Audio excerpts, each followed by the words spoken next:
تأكد غياب نبيل عماد دونجا لاعب وسط الفريق عن مباراة الزمالك اليوم أمام بتروجيت في بطولة الدوري العام.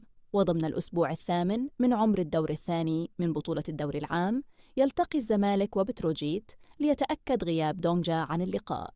وجاء قرار استبعاد اللاعب بسبب الإصابة التي يعاني منها، وها إصابة شد في العضلة الخلفية، وعلى هذا تم منحه راحة من مباراة اليوم للحفاظ عليه.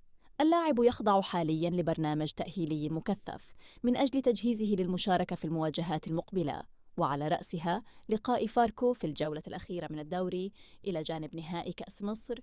الفريق الآن في معسكر مغلق استعداداً لمباراة اليوم التي ستقام في 8 مساء بتوقيت القاهرة بشأن مصير محمد حمدي الظهير الأيسر للفريق المعار من نادي إنبي، اللاعب المنضم للزمالك مع وجود بند أحقية الشراء بعقد غريب مثل كل لاعبي إنبي. عن الموقف بخصوصه، لجنة التخطيط بالتنسيق مع مجلس الإدارة اتخذت قرار بعدم تجديد إعارة اللاعب على أن يعود إلى صفوف إنبي بعد مباراة نهائي كأس مصر، في ظل عدم وجود نية لبقائه الفريق في الموسم القادم. الزمالك توصل لاتفاق مبدئي مع المدرب البرازيلي روجيرو ميكالي المدير الفني السابق لمنتخب مصر الأولمبي.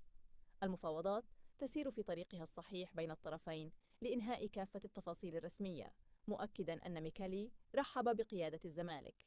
الراتب المتوقع لميكالي مع الزمالك سيتراوح ما بين 80,000 إلى 120,000 دولار شهرياً، وفق الاتفاق النهائي الذي سيتم